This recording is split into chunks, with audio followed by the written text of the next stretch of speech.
Hello and welcome to the Jack Langenkamp Paramotor YouTube channel. Today we're going to be looking at some landing practice that I did last December. Let's check it out. So this first landing that you'll see is just a standard parachutal landing where you just flare as you approach the ground. There's really no swoop involved, which is an okay way to land, but I'm kind of going to start working on some more advanced techniques. Here's that landing again from just another view. You'll see I just flare as I approach the ground and just come to a steady stop. So this is the first of the more advanced landing techniques. I'm coming in straight towards my landing spot. I'm just at a steady glide right now, and as I get about 30 feet off the ground, I give it just a little bit of flare and get out of my seat. This causes the wing to surge forward and kind of swoop towards the ground. Okay, same thing, different angle here. Steady glide, just a little bit of flare right there. Wing surges, nice smooth swoop. So here are a few more examples of that same type of landing. What I'm really working on here is the timing of that initial flare to begin that swoop.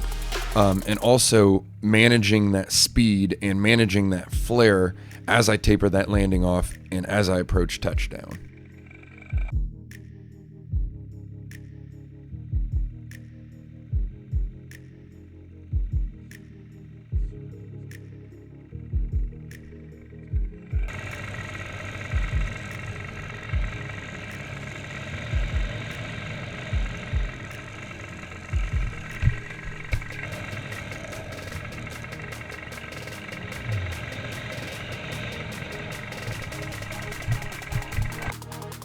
This is a nice view to see what's actually going on with that swooping action.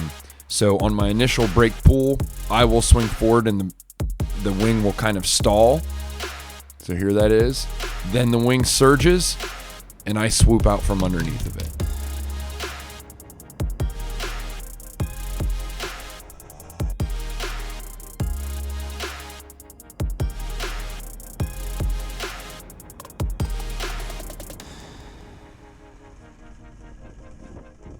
It may seem counterintuitive to be building up additional speed and additional energy going into a landing, but what that additional speed and energy does is it makes your brakes more sensitive and gives you more flare authority during the landing.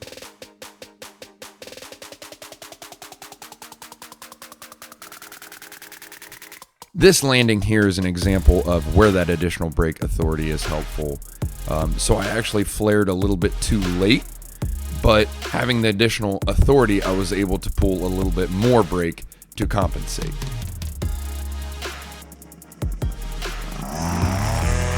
So here's that same landing again, slowed down.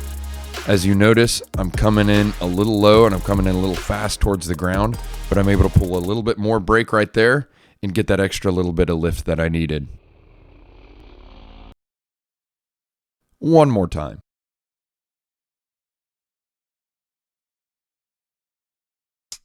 So the next more advanced landing technique is the 90-degree swoop landing. This is a lot the same concept as the straight-in swoop landing, but instead of building that energy by slowing your wing down and releasing it, you build that energy by exiting a 90-degree turn. So here's step-by-step what I'm doing for this type of landing. Just a slight left turn, and then a hard right turn. And as I straighten out, there's that swoop. So here are a few more of those 90-degree landing attempts. As you can imagine, this type of landing requires a lot of practice.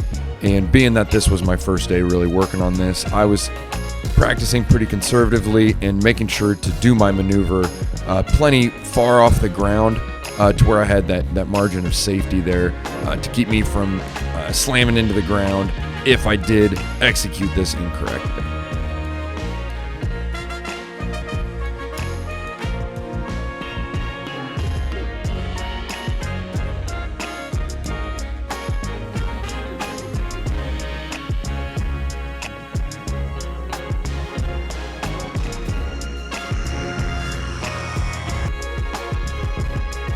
So I spent the rest of the day here just working on that maneuver over and over again, just getting more and more comfortable and allowing myself to bring that maneuver closer and closer to the ground and closer to a viable landing.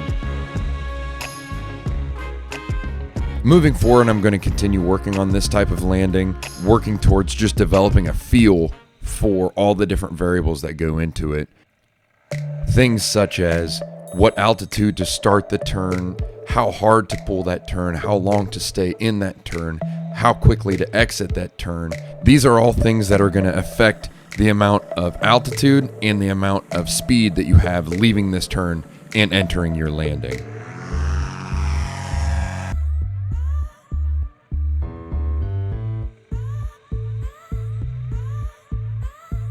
I was actually successful completing one of these landings, so I'm just going to leave you with that here.